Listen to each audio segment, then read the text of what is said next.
Greetings everyone. I'm here with Richard Garriott. This is Sergon Dragon. I'm speaking for Dragon Slayer and La Legend Ultima.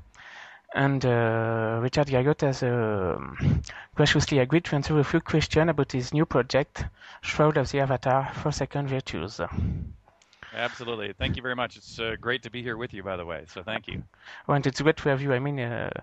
We really want to thank you very much for giving us this opportunity. This is really an honor. Oh, thank you. No, the honor is mine. It was great to, not only see that you are, a member of the Dragons with your name, but the Ultima logo in your personal icons. It really means a lot to me to see how much Ultima has impacted your persona as well. Yeah, Ultima, it's always been very inspirational to me. I've been playing Ultima since I was a kid, so that really means a lot talking to you now. Oh, thank you. We are thinking of focusing this interview more in terms of, shall we say, the single player and traditional Ultima aspect of Shroud of the Avatar, and Great. which relates to traditional Ultima and RPG gameplay. Yep. First, because that's really what our readers are more into it. They're really more into single-player games, and also because we feel it really hasn't been touched as much as it could have been at this point in other interviews or previews, which tend to focus a lot on the broad lines, but not really in the single-player details. Yeah, that's fantastic. I would also appreciate the opportunity to describe technically how the game can go from being highly multiplayer through exclusively solo player, just so that people understand those technical issues, in addition to then talking about the story crafting and presentation that goes into the solo player experience. Right, because I think it's really there's really concern about this because I see quite a lot of people going. I'm more into single player game, but I don't know the multiplayer. It's kind of holding me back. I'm not sure it's gonna work, and I think it's clearing these kind of issues will really help people feel more comfortable about this. Yes. So first, let me just talk a little bit about technically what we're doing. Sure. So technically, and the strategy for how we're doing it, we're the foundational premise for this game was to do a story-based, story-driven game for you, the individual player. And I use the term individual player more than solo player in my description, because I want it to feel like a solo player experience, but I wasn't trying to block you from being able to bring your friends along in your largely solo player experience.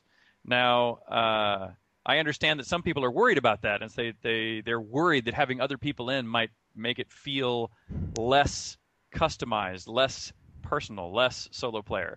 And so you can turn off all the multiplayer if that's what you wish. And I'm happy to talk about the solo player experience just head on. But I also think that people should not fear the careful way we are allowing you to accept a variety of ways to see a persistent world evolve around you.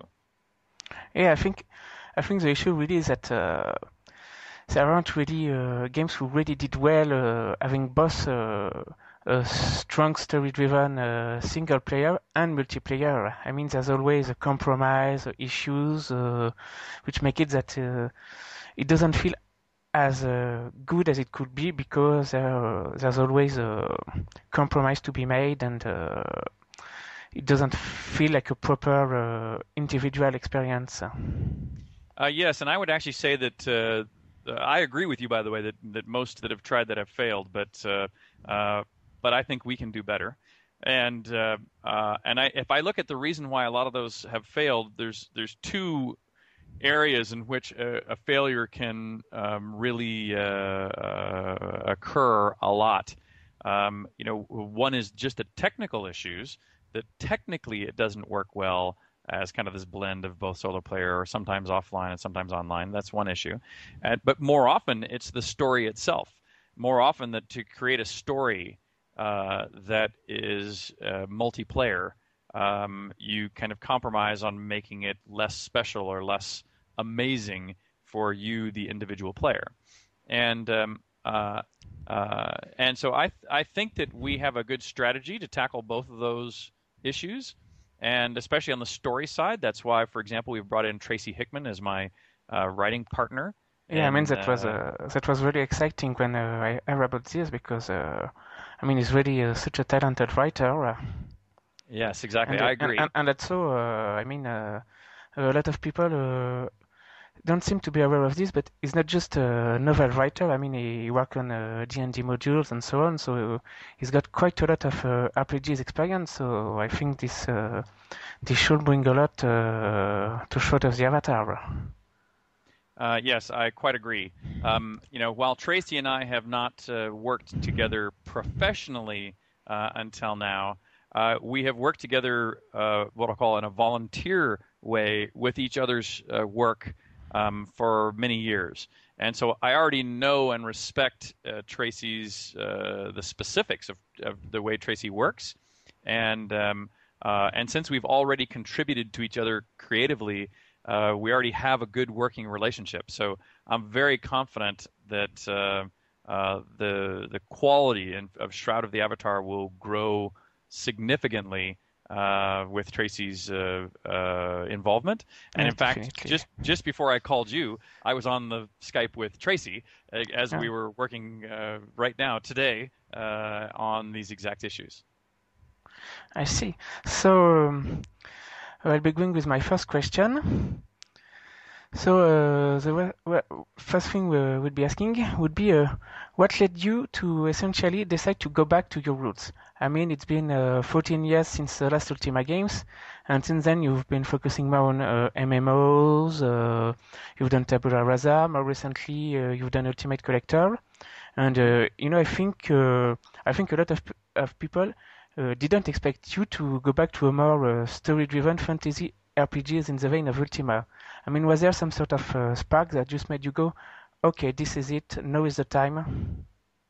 Mostly it was that I've actually wanted to do this for many years. We've Mhm. just kept deciding not to. Um, when I first parted company with Electronic Arts, that of course was a very sad day for me to be separated from my life's work effectively. And I thought about trying to compete with my own work, in the first 5 years to try to invent a new Ultima that had to compete with Ultima, and that seemed both very difficult, and I just wasn't sure how I wanted to re-engage Ultima as a property. Then for the next 5 years, I finally got around to saying, look, EA and myself ought to just get over this, and we frankly, had to work together to make the next Ultima. But those discussions collapsed without going very far. Then I go off and do something else. I come back again to try to consider reconnecting with Ultima. For whatever reasons, it does not work. I go back off and make something else. And now finally I've said, look, if I really can't go back and recapture the word Ultima, that doesn't mean I can't go back and pick up what The really spirit. is why the spirit of Ultima and why it worked. And since no one else is doing it, everyone else is chasing, other very different models of games that compared to what I would do. And even Electronic Yes, Arts that's true. has not really kind of extended and created new Ultimas. They have no Yes, one that's true. who Yes. really wants to follow in it. So I'm saying I just finally got tired of waiting. I finally said, look, I'm tired of waiting. It's been almost 15 years. If anybody can pick this up and do it again, it's me. I have a very specific plan for how I want to do it, so it's time to go. Yeah, I mean, it's true. I mean, there's just aren't many games who try to follow the kind of design philosophy there was in Ultima nowadays. Right, I agree. I mean, there's the Elder Scroll who get into the big virtual world, but even then they don't try to tackle the same character depths or issues that Ultima Stories did. Right. So my next question was, what led to the decision of going 3D with this game? Did you ever consider going with perhaps a more old school approach, like 2D Uh, graphics or something? no, no. Yeah, in fact, our original plan was to basically be in tile graphics. Oh, But as it turns out, the technology has evolved so far that it's actually easier to do it in 3D now than it is to do it in 2D. It would actually be more costly, more difficult to figure out how to build it in a tile graphic way. Because if you remember back in Ultimas, in the earlier Ultimas, a tile was just an icon. It had no real three-dimensional representation of what that was in the world. But if you look at the later Ultimas, just before it went 3D in Ultima 9, the tile graphics started becoming dimensional. And that actually started getting harder and harder because then you have to think of can you hide something behind a wall, and how tall is a wall, and can you drop something yes, behind the wall? And you get yeah, into all these special cases that yeah. I begin to remember layer on top of each other. all the issues of items lost behind walls in Ultima 7 and 9 Right. and And then you 8. have to Yes. and then you have to make systems where roofs pop on and roofs pop back off. And there's all these special cases that have to be handled in a tile graphic world. And so while once upon a time tile graphics was easier to implement, now it's actually harder to implement. And also for me the main switch came with the story that I'm trying to tell.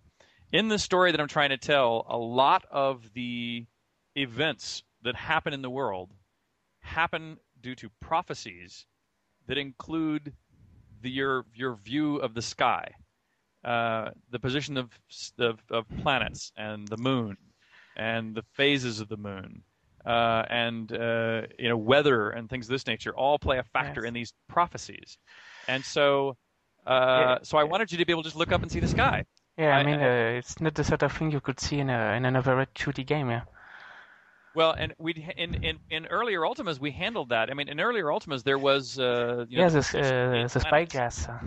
But yeah, you always had to go find a Yeah. piece of something to look through, or there was a weird piece of UI on your screen that implied the sky. But if I go to an over-the-shoulder 3D camera, I can just glance over my shoulder and go, oh yes, I see that there's the sun. It's 3 o'clock in the afternoon about. I see. Yes.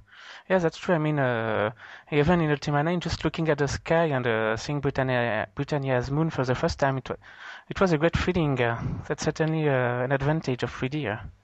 Hmm.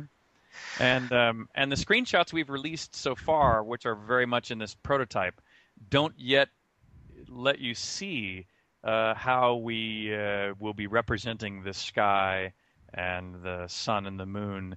But those will be some of I believe that we'll be releasing some of those during the Kickstarter campaign here over the next couple of weeks. So I hope people will like what we're starting to do with the Skybox.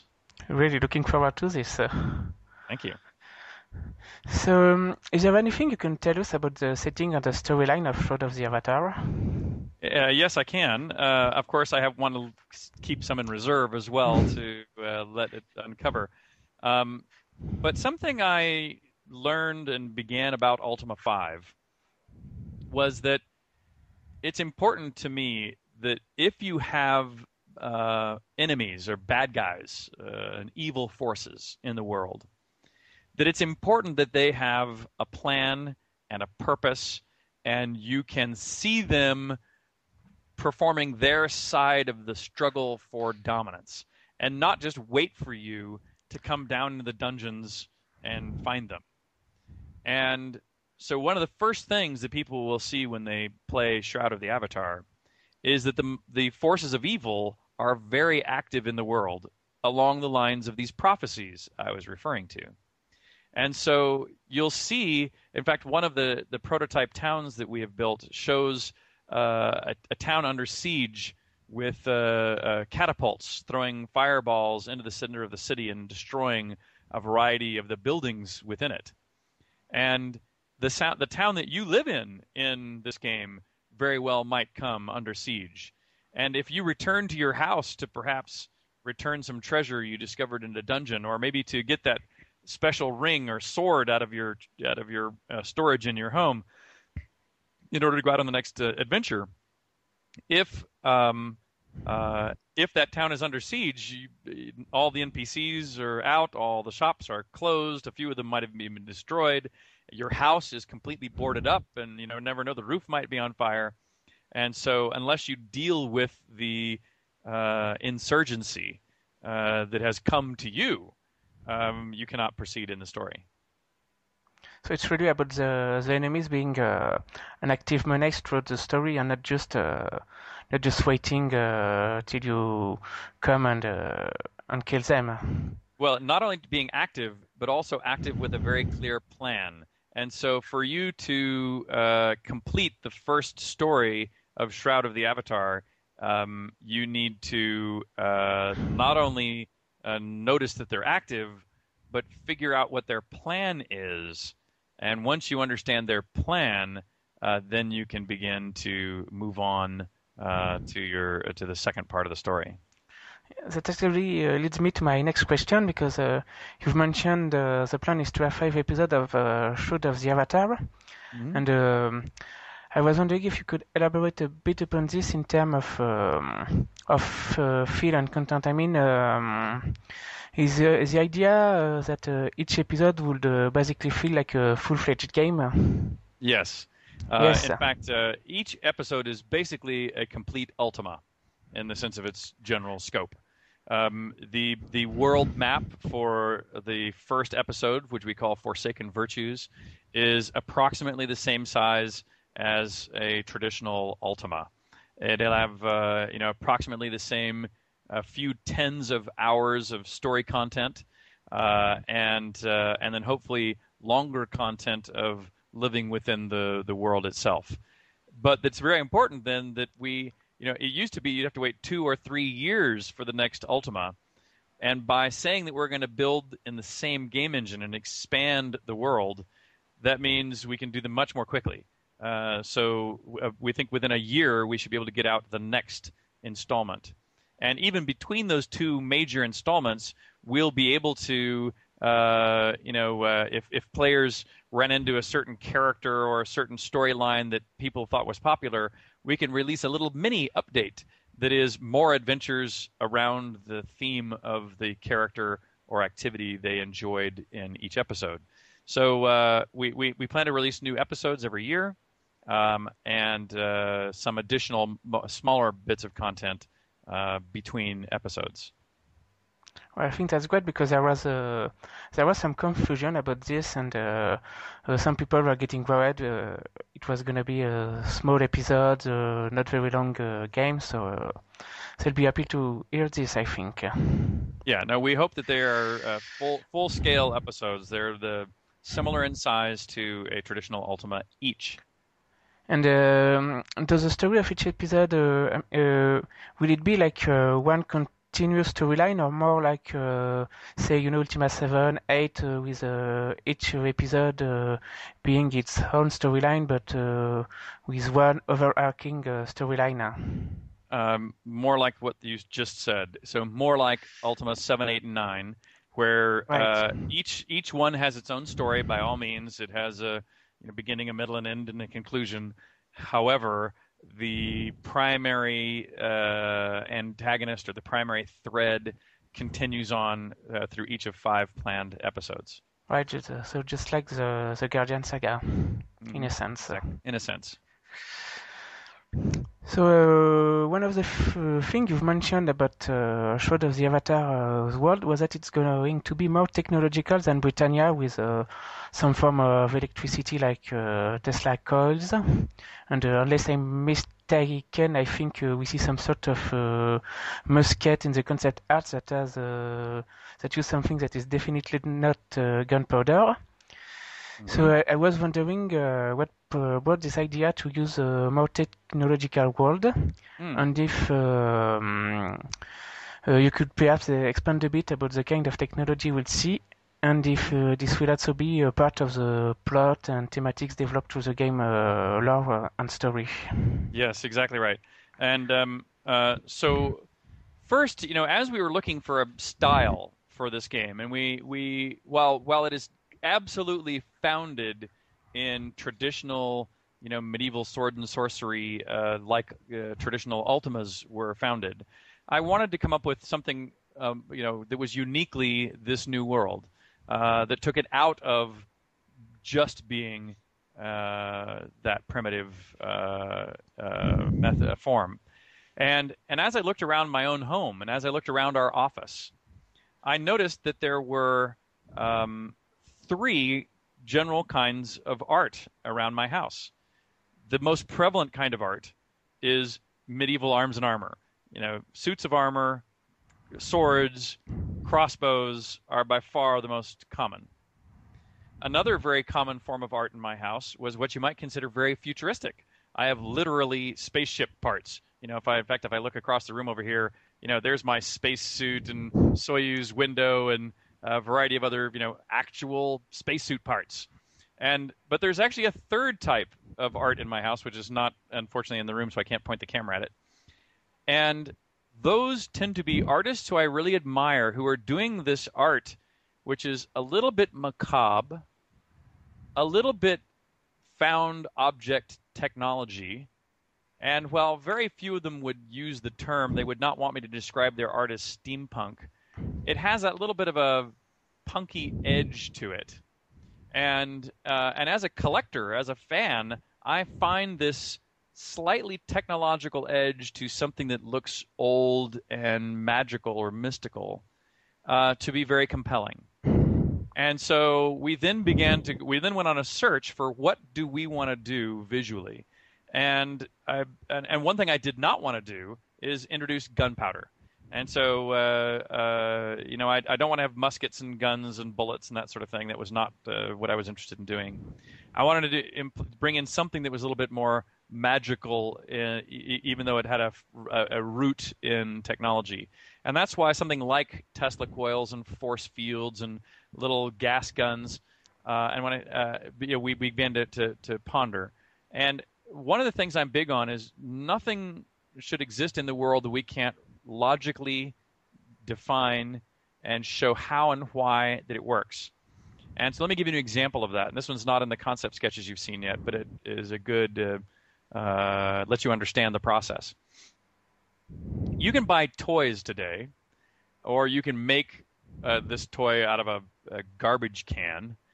You can make a large drum with a rubber drum head on one end of this trash can, and cut a hole in the other end of the trash can. Fill that drum with a hole in it with fog juice, from a fog machine, and then if you go bong and bang on the back end of the drum, a smoke ring will come out the other side. A perfect donut shaped ring of fog will travel very far away and hit whatever you aim it at. And a lot of science shows do this to show off how you can make these laminar air shapes.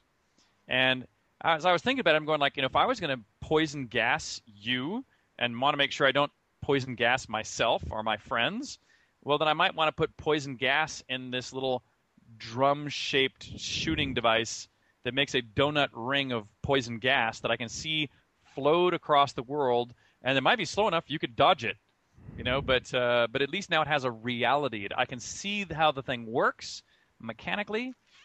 I can see the effect logically, and I can respond to it or defend by it in ways that might be real. I put up I put a bag over my head. I'm not going to breathe it. I'm going to suffocate instead. And so that's what we're trying to do, is evolve some new creative tools, weapons, armor that are a little bit more fanciful than just another sword and another crossbow. Yeah, but that sounds really interesting. Also, I think it also goes back in a sense to the roots of Ultima because I mean the first Ultima games were primarily fantasy games as well, but they had some form of technology as well. That's right. And well, in fact, the earliest Ultimas had everything that was Star Wars, plus everything Yes, I that mean, was Lord of the Rings, plus everything that was yes, Time definitely. Bandits. Yes. So speaking about technology, it's kind of lead to asking about what is often considered its opposite, magic. Hmm. Is there something you can tell us about magic in Shroud of the Avatar?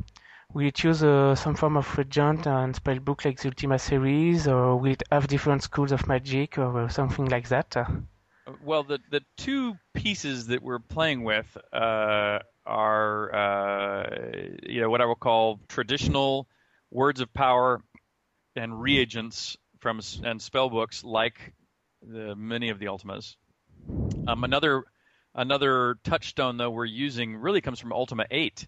In Ultima 8 there were these schools of magic that were associated with earth, air, fire, and water, and that each had their own kind of individual style and fiction. So we're toying with both those systems right now, but the precise outcome will hard to say where it will end up. But it will be familiar to those people who have played Ultimas. Well, that's good. So next question. So based on the 4-second Virtue subtitle, I think we can safely assume Virtues will have some role to play in Shroud of the Avatar. But is Absolutely. there anything you can tell us about Virtues in the game? Will they be similar to the way they existed in Ultima, or will you be taking perhaps a different take on Virtues? Hmm. Well, to me, the essential part about, pardon me, about inserting virtues into a game is how you interact with those virtues.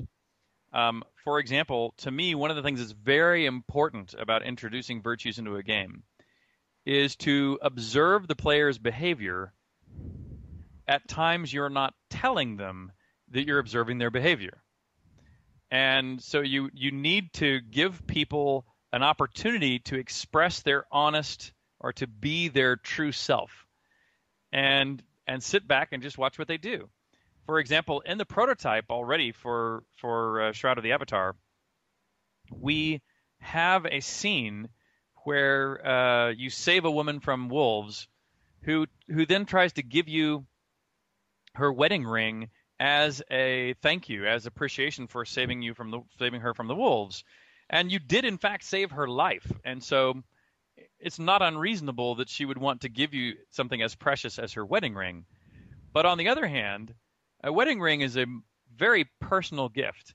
And if you're an adventurer and don't find the wolves to be very difficult to defeat, it might be a little greedy to accept such a lavish gift for the service you are performing because you're doing a good deed.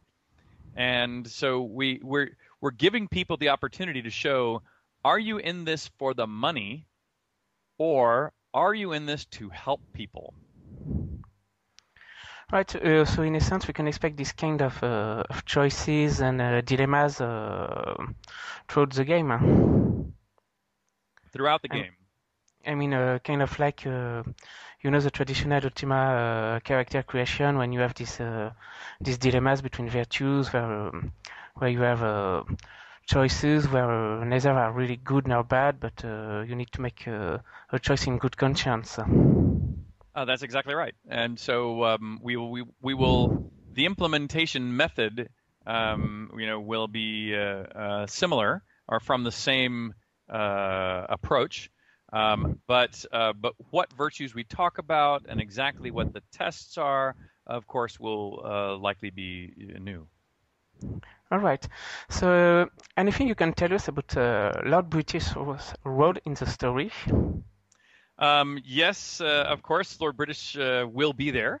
And in fact, I actually think that's part of the fun of making an Ultima for me is to get a chance to be a part of the world with players. And And so that is essential to me. But we're not far enough along in some of the details of the storycraft to know what a player's interaction will be like with Lord British. Because, as always, one of the challenges of having Lord British in the story is that if Lord British also cares about the world, which of course he does, you need to go, well, why does he need me to solve this problem? Why can't he solve this problem? And that's one of the things I'm working with Tracy on, is to figure out why Lord British needs the player and why the player still needs Lord British. Why is there any controversy around that simple statement? Yes, I mean, it's like the Ultima series where Lord British often sat on his throne while the Avatar did everything in the end. So, I mean, Exactly. you need to make a good reason for this. Right. And Right. sometimes we did things like there were Ultimas where we had Lord British captured, and so he was unavailable to help. Sometimes he was just feeble and incompetent, but hopefully in this case, Lord British will be a better ally than he has been in the past. Well, that'd be great. So my next question, I mean, one of the main selling point of Ultima, I think, was its NPCs. I mean, it generally avoided what I'd call filler NPCs, and always tried hard to have NPCs that felt like actual people with a name, their own life, and who really existed just to give depth to the world, rather than, how in many RPGs, NPCs are just there because they have a role in the story or are a quest giver. And so we were wondering if the aim for NPCs in Shroud of the Avatar is to offer the same sort of character and dialogue depth. Absolutely, you're absolutely correct. Just like I am very devoted to making sure that players are in the world where everything around them that they can look and see and touch, reacts correctly to their direct interaction.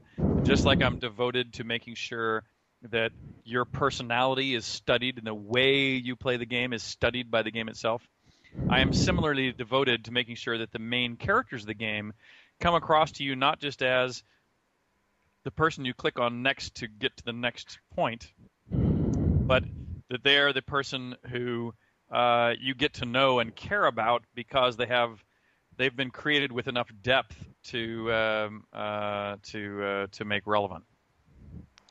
Which lead to my next question, which is tied to this. We do see some NPCs moving about in the gameplay videos, but is the plan to have full NPC schedules for them? We're talking about that right now. So schedules, yes. How full remains to be seen. But the game does have, a day-night cycle. The game does have these astronomical effects that I was talking about. That does change already. The schedules of NPC. So at the very least, they'll have what I'll call a day and a nighttime, plus a how to react during invasion kinds of schedule details. Right. So and if you manage to put, I say, a more complete schedule, will the plan be to give them meaning? I mean, in the sense like in Ultima, there were NPCs, for instance, you could only talk at certain times of day or night, or NPCs you could follow about for certain quests and so on. Mm.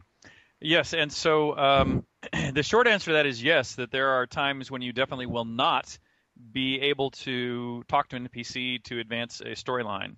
The challenge on our end is how to make the world seem alive by having these schedules, by having people be sometimes asleep and not available to you, and not interfere with your ability to progress and feel good about the progression of the game.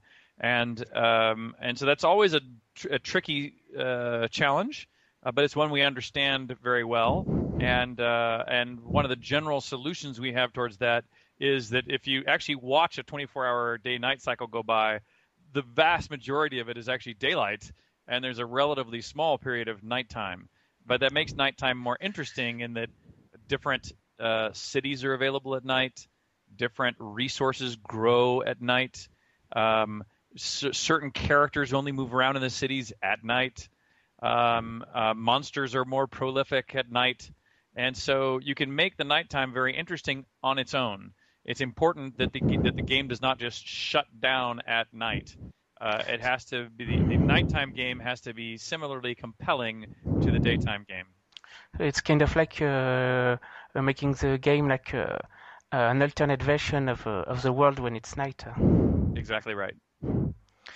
So my next question is something I think is going to be of vital importance for Ultima fans. Mm-hmm. Will there be a party and companions? And most importantly, if there are companions, will these companions be full-fledged NPCs in the like Shamino, YOLO, and so on? That is an excellent question and one that the team right now is discussing. So our intention is that the answer to that question is yes. Across the board to your question.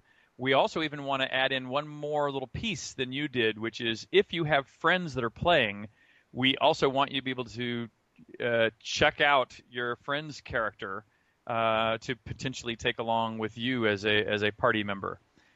So we're definitely thinking that through right now.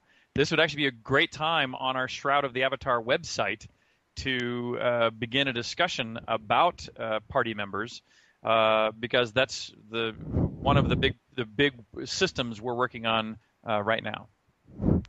For the record, I think after seeing that video with David Watson, we are all hoping to see YOLO in game. Yes. Now, of course, the trick is that it's unclear where the legal line is between what is part of Ultima and what is part of David Watson. That David Watson's real business name is YOLO. And so we will find a way to get David Watson in the game. We will do our best to make sure that people understand that it is, or use, if we could, the term YOLO. Right, that's good news.